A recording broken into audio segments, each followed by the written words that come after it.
Udah fix. Halo, assalamualaikum warahmatullahi wabarakatuh. Selamat siang kawan pajak. Pada kesempatan kali ini izinkan saya Rifki Arifwijaya sebagai asisten penyuluh di kantor pajak Pratama Garut ingin menyampaikan terkait FAQ dari kegiatan PPS yang berakhir mulai hari ini. Jadi untuk kawan pajak yang ingin ikutan kegiatan PPS, kesempatannya cuma hari ini, hari terakhir untuk bisa ikut kegiatan PPS ini. PPS itu apa? Bisa disebutkan kalau PPS itu program yang diberikan kepada wajib pajak yang merupakan kesempatan wajib pajak untuk melaporkan atau mengungkapkan kewajiban pajaknya yang belum dipenuhi secara sukarela dengan melakukan dua kebijakan. Kebijakannya ada dua. Yang pertama itu ada kebijakan 1 dan yang kedua adalah kebijakan 2. Kebijakan 1 ini bisa digunakan atau ditujukan kepada wajib pajak atas baik itu badan maupun orang pribadi yang merupakan peserta dari tax amnesty atau pengampunan pajak. Yang harta diungkapnya itu merupakan harta yang diperoleh hingga tahun 2015. Kalau kebijakan 2 itu untuk orang pribadi yang memiliki harta dari tahun 2016 sampai tahun 2020, yang dimana hartanya juga belum dilaporkan pada SPT tahunan pajak 2020.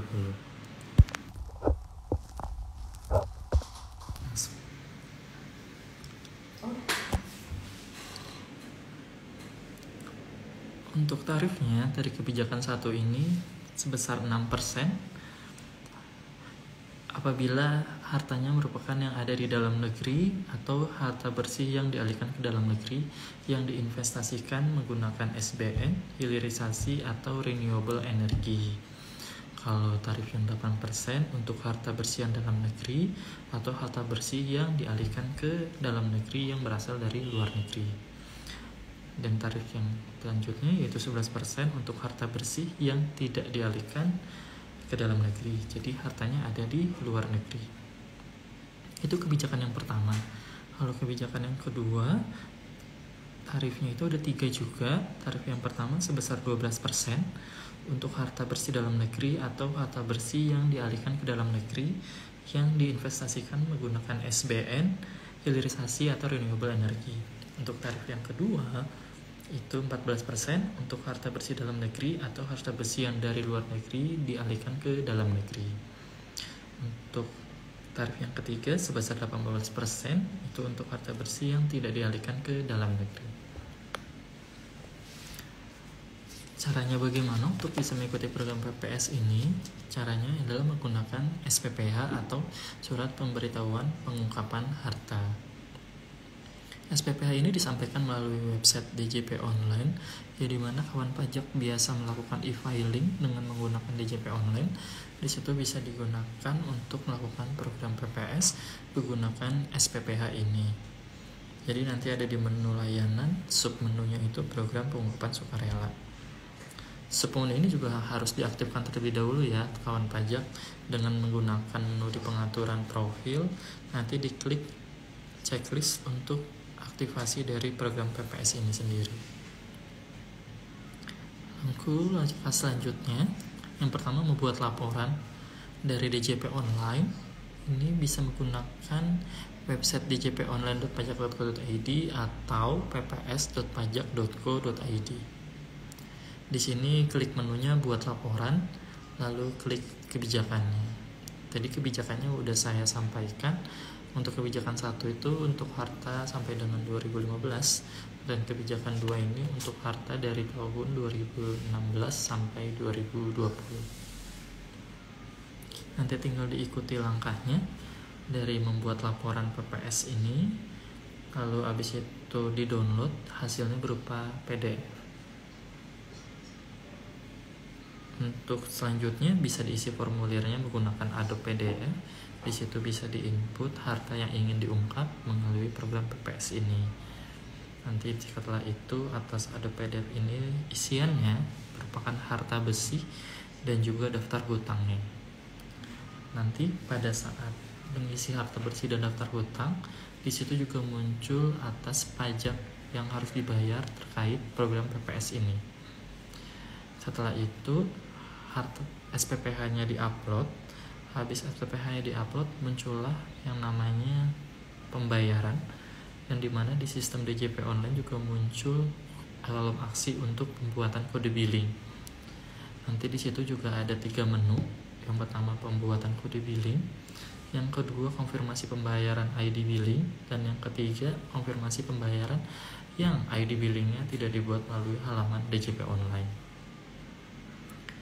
Pembayarannya sama seperti pembayaran pajak yang lainnya, itu bisa melakukan pembayaran pajaknya di kantor pos atau misalnya di bank terdekat dari tempat lokasi kawan pajak, atau bisa juga melalui online, misalnya bisa melalui Tokopedia, melalui Bukalapak, dan juga bisa melakukan pembayaran di merchant Indomaret ataupun Alfamart, seperti itu.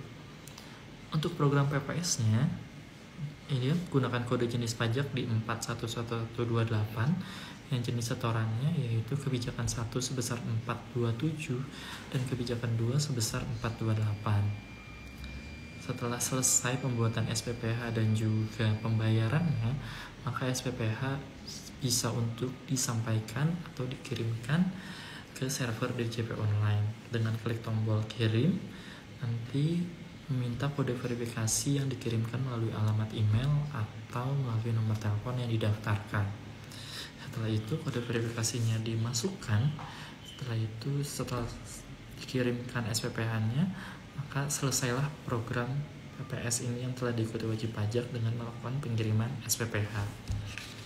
Seperti itu proses apabila langkah-langkah yang akan dialami oleh para wajib pajak atau kawan pajak apabila melakukan pelaporan PPS dengan menggunakan DJP online ini.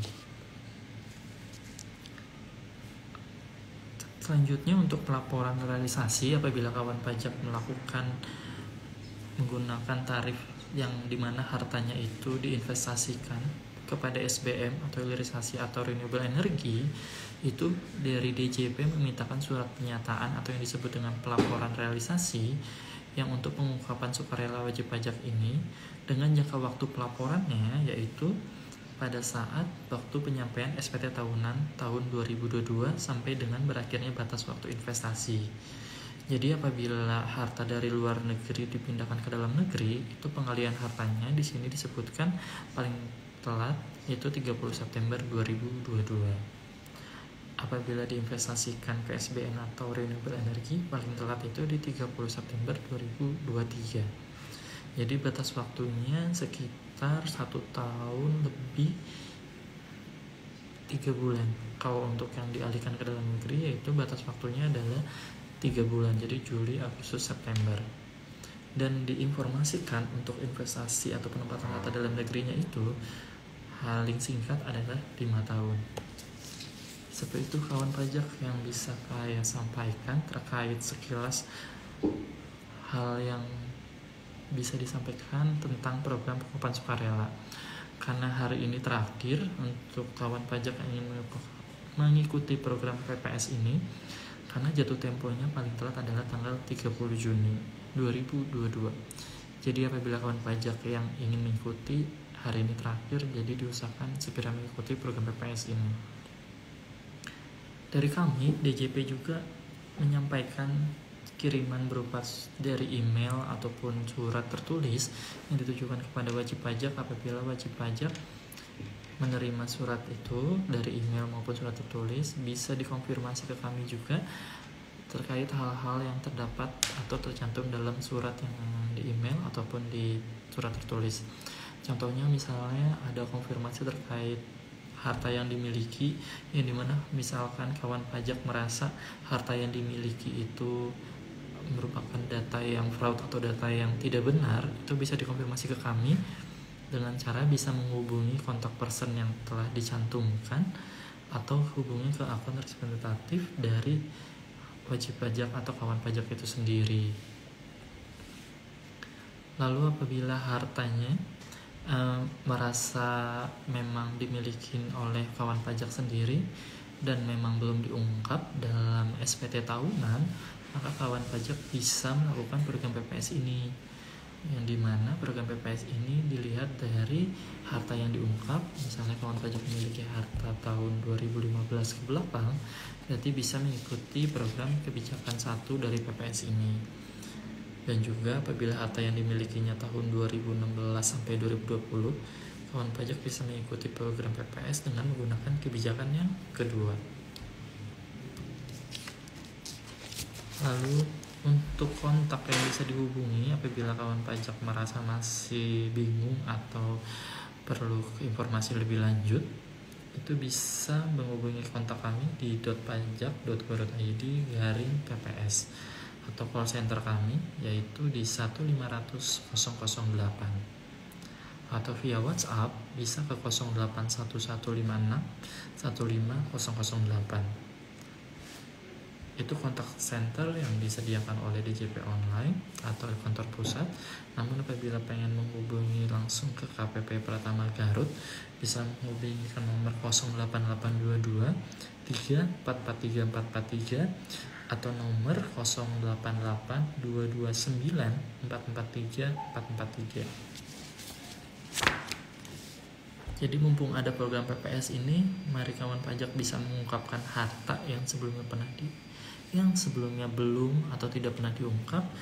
Ayo segera bisa mengikuti program PPS ini agar nantinya kawan pajak atas hartanya itu tidak dilakukan pemeriksaan.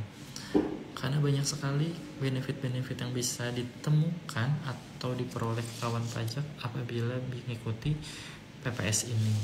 Salah satunya adalah kawan pajak atas harta yang diungkap itu tidak akan dilakukan pemeriksaan kecuali atau adanya kekurangan ungkap atas harta yang kawan pajak laporkan. Jadi adanya pengampunan dari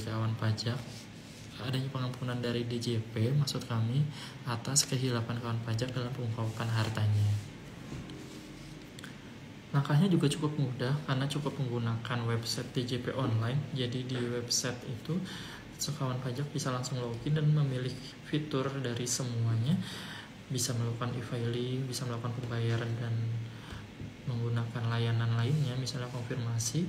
Dan PPS ini juga salah satu layanan yang disediakan oleh DJP Online. Jadi cukup satu pintu di website DJP Online. Jadi kawan pajak cukup melakukan login menggunakan NPWP dan juga memasukkan password yang sudah didaftarkan. Lalu ketik login dan lalu pada submenu layanan diklik menu program pengupahan sukarela. Jadi kawan pajak ditunggu partisipasinya dari kami, dari Direktorat Jenderal Pajak khususnya KPP Pratama Garut, untuk bisa mengungkapkan hartanya menggunakan program pengungkapan sukarela, yang dimana hari ini merupakan hari terakhir dari program PPS ini sendiri, yaitu 30 Juni 2022. Karena program PPS ini sebenarnya sudah dilaksanakan dari tanggal 1 Januari 2022 sampai dengan 30 Juni 2022. Jika kawan pajak ada yang ingin bertanya terkait program pengungkapan sukarela atau terkait hal-hal lainnya, bebas terkait perpajakan, atau misalnya ada kawan pajak yang baru punya NPWP itu seperti apa, atau mau menanyakan syarat pembuatan NPWP dan sebagainya, bisa chat di kolom komen. Nanti kami dari tim KPP Pratama Garut bisa membantu kawan pajak dalam menjawab pertanyaan yang disampaikan oleh kawan pajak. Atau ada kawan pajak di sini yang sudah mengikuti program PPS? Kalau ada yang sudah mengikuti, bisa komen di bawah dan juga bisa kasih kesan dan pesan bagaimana mengikuti program pengungkapan sukarela ini, yang dimana bisa menjadi bantuan atau jadi feedback buat kawan pajak lainnya yang ingin mengikuti program PPS ini. Karena ini hari terakhir di kantor kami, yaitu KPP Pratama Garut, juga cukup banyak WP wajib pajak atau kawan pajak yang datang ke kantor kami untuk mengikuti program pengungkapan sukarela ini, baik itu mengikuti langsung atau mau berkonsultasi saja, atau misalnya mau menanyakan hal yang terkait lain PPS, seperti itu. Karena hari ini hari terakhir, jadi kesempatannya cuma hari ini untuk mengikuti program PPS ini. Untuk program PPS ini juga tarifnya tadi udah saya sebutkan di awal, hal ini tergantung dari kebijakan yang diikuti. Oke, ada pertanyaan yang muncul dari akun Diana NR WNDR. Kawan pajak ini menanyakan terkait maaf mau bertanya, kalau untuk mengetahui adanya loker dari KPP Pertama Garut bagaimana? Kami bantu jawab. Ini terkait adanya lowongan pekerjaan di KPP Pertama Garut ya. Untuk di KPP Pertama Garut sendiri, di sini ada beberapa jenis pegawai, ada beberapa kategori pegawai. Yang pertama itu adanya pegawai PNS dan juga pegawai PPNPN atau para pegawai non pegawai negeri.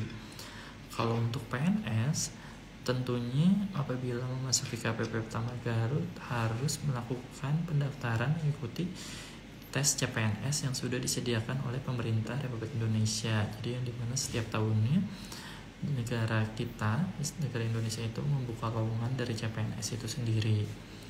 Nah, cara yang kedua yaitu menggunakan dari lowongan kerja dengan jabatan PPNPN, yaitu para pegawai non pegawai negeri. Itu bisa mengajukan langsung CV-nya dari Kakak Diana apabila berminat untuk mendaftarkan dirinya untuk menjadi pegawai di KPP Pertama Garut.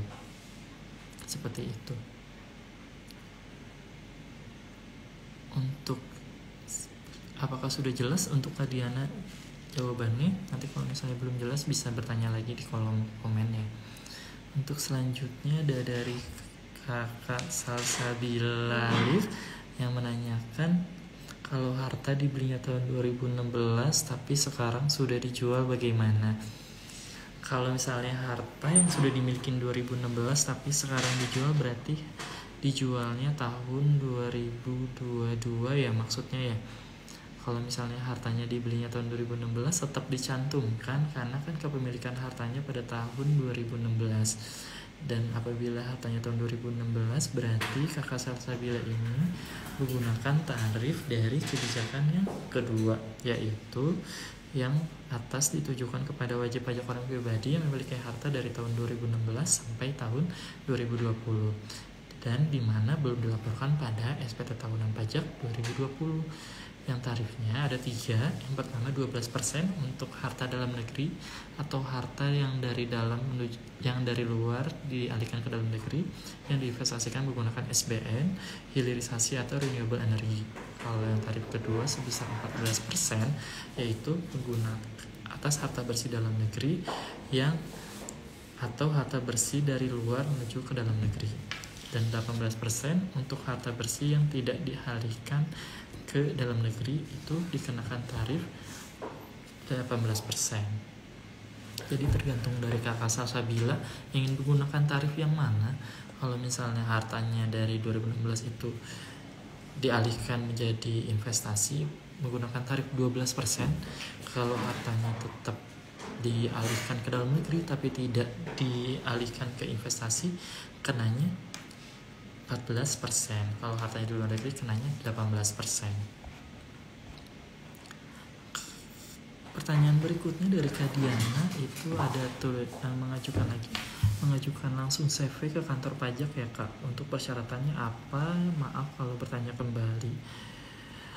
Oke, kalau misalnya untuk Kak Diana itu caranya langsung kirim aja ke Sekretariat KPP Pertama Garut. Nanti alamatnya di Jalan Pembangunan nomor 224. Itu nanti dikirim CV-nya seperti melamar ke kantor lain. Nanti ada bagian dari kami itu bagian SUGI, yaitu Subbagian Umum Pendaftaran Internal yang untuk meneliti lowongan pekerjaan yang dikirimkan oleh Kak Diana. Seperti itu. Jangan lupa cantumkan nomor HP apabila nantinya dari pihak KPP Pertama Garut memberikan jawabannya langsung. Seperti itu. Ada pertanyaan dari Kak Cervi nomor telepon kantor KPP Garut berapa ya Kak? Setiap telepon berapa diangkat? Oke, kami bisa bantu jawab ya. Kalau untuk nomor telepon layanan KPP Garut itu tergantung dari jenis layanannya Kak. Tapi untuk nomor teleponnya bisa menghubungi ke 08822 2443 443 seperti itu. Tapi kalau misal kakaknya pengen lebih spesifik atau pengen lebih detail kontak yang ingin ditujunya, misalnya langsung kontak ke bagian AR-nya atau bagian pemeriksanya atau bagian penyuluhnya, itu bisa langsung ke link yang ada di Instagram kami di KPP Garut ini. Di bawah itu ada link, nanti diklik aja Kak. Di situ nanti bisa pilih menunya, misalnya menu kontak atau layanan nomor telepon yang ingin dituju. Nanti ketika kakak diklik itu, nanti kakak bisa milih mau ke jenis layanan yang mana, nanti langsung ke nomor yang kakak bisa hubungi itu langsung ditujukan ke petugas yang langsung bersangkutan, seperti itu. Kalau misalnya mau konfirmasi ke pelayanan terkait SKP, tadi bisa chat ke nomor 088 229 443 443. Nanti kakak bisa WhatsApp ke nomor itu, karena jenis nomor ini merupakan jenis layanan berupa WhatsApp, jadi tidak bisa untuk ditelepon, seperti itu. Nanti kakak bisa chat ke adminnya atau petugas nomor yang di situ ditanyakan terkait SKP-nya. Seperti itu Kak. Pertanyaan berikutnya ada dari kawan pajak atas nama Maulida El Siraji. Kakaknya menanyakan kalau NIK diperbaharui karena pindahan dari Bandung. Nah di NPWP kan masih NIK lama, baiknya bikin NPWP baru atau diperbaharui? Oke, jawabannya adalah sebaiknya NIK NPWP-nya maksud kami diperbaharui. Jadi atas NPWP yang sudah ada sebaiknya dilakukan perubahan data dengan cara perubahan dari data NIK itu sendiri. Adapun perubahan data ini apabila kakaknya merasa perubahannya tidak hanya NIK, yaitu ada misalnya alamat rumah, nomor telepon, alamat email, bisa sekalian langsung diisi Kak. Jadi semua datanya bisa langsung diperbarui, tidak hanya NIK-nya saja. Untuk proses perubahan data ini tentunya dilakukan di KPP tempat kakak terdaftar. Misalnya kalau kakak KTP-nya lokasinya di Bandung, berarti melakukan perubahan datanya adalah di Bandung. Kalau kakak ternyata terdaftarnya di Garut, misalnya kakak bisa melakukan perubahan data di KPP pertama Garut. Jadi pelayanannya bisa dua juga Kak, bisa melakukan datang langsung ke TPT atau tempat pelayanan terpadu, atau melakukan pengiriman by email. Jadi berkasnya di scan, diisi, lalu dikirimkan ke email ke alamat kpp.443@pajak.co.id, seperti itu. Lalu berikutnya ada pertanyaan dari D_Khairunisa. Kak, kalau NPWP ini bikinnya harus online? Iya, betul sekali Kak. Kalau NPWP sekarang, baik itu NPWP badan maupun orang pribadi, semuanya dilaksanakan melalui layanan online. Jadi tidak ada pembuatan NPWP untuk sampai dengan saat ini dilakukan secara tatap muka. Jadi dilakukan secara online.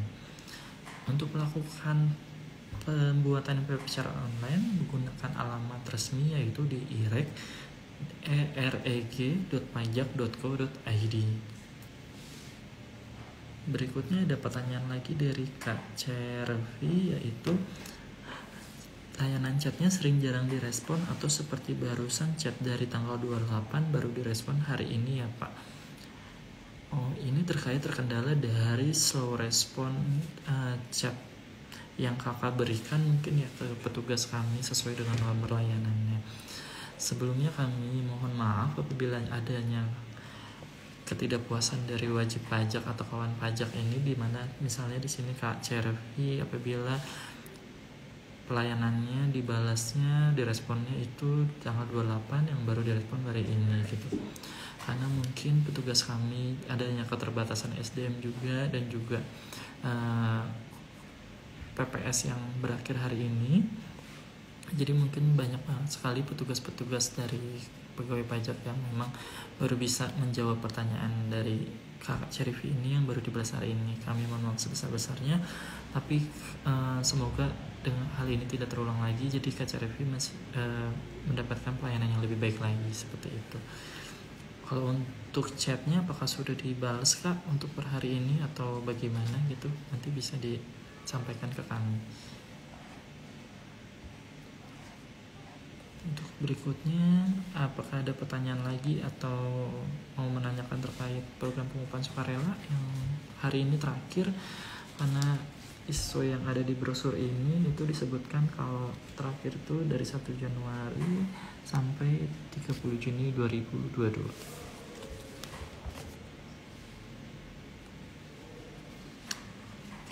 Terima kasih Caca Rivi, sama-sama Kak. Semoga pelayanan dari kami membaik dan Kakak bisa mendapatkan jawaban dari pertanyaan yang Kakak sampaikan kepada kami ya. Oke.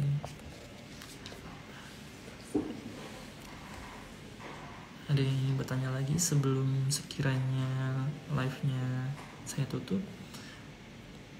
Oke, ada yang nanya lagi dari Kak Maulida El Siraji. Tanya lagi ya Kak, kemarin baru bikin NPWP online punya ibu. Untuk kartu NPWP-nya gimana? Apakah harus ke kantor pajak? Oke, jadi prosedurnya gini Kak. Kalau misalnya pendaftaran NPWP sekarang itu kan melalui online, dimana kakak sudah mendaftar sampai selesai, nanti keluar NPWP-nya. Lalu untuk NPWP-nya itu nanti dikirimkan melalui alamat sesuai domisili di KTP-nya Kak. Jadi ketika kakaknya memasukkan alamat, nanti kita kirim ke sesuai alamat yang ada di domisilinya. Nah, misalnya kakak domisilinya ada di Kecamatan Tarogong Kidul, berarti dikirimkan ke Kecamatan Tarogong Kidul.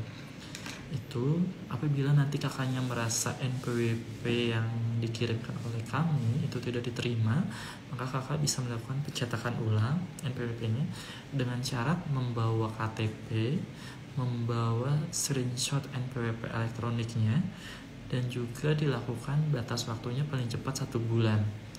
Jadi contohnya ibu dari Kak Maulida ini mendaftarkan NPWP tanggal 30 Juni 2022. Berarti mengajukan permohonan cetak ulang NPWP-nya paling cepat adalah tanggal 30 Juli 2022. Karena dari sistem bakal menolak kalau misalnya melakukan pencetakan NPWP itu di bawah 1 bulan. Seperti itu Kak.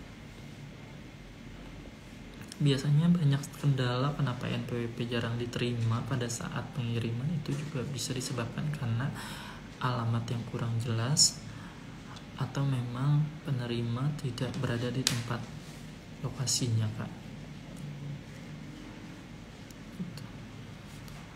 Apakah ada yang ingin bertanya lagi terkait perpajakan atau terkait PPS ini yang hari ini terakhir? Jadi apabila kawan pajak ada yang masih bingung PPS ini bagaimana, kawan pajak bisa datang langsung ke KPP Pertama Garut yang alamatnya di Jalan Pembangunan nomor 224 untuk bisa langsung konsultasi ke helpdesk PPS-nya sendiri.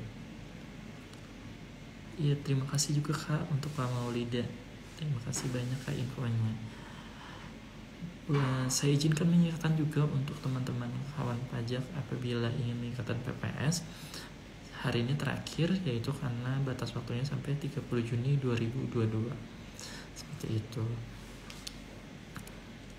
Kalau tidak ada yang bertanya lagi, sekiranya saya bisa mengakhiri Zoom hari ini. Terima kasih buat kawan pajak yang sudah join, yang sudah memberikan pertanyaan juga. Dan terima kasih juga buat kawan pajak yang meluangkan waktunya untuk menyimak terkait program PPS ini. Jadi jangan lupa apabila kawan pajak nanti ada yang mengikuti program PPS ini, jangan lupa hari ini terakhir. Dan saya Rifki mohon maaf apabila ada kesalahan penyampaian dalam informasi. Dan selamat siang.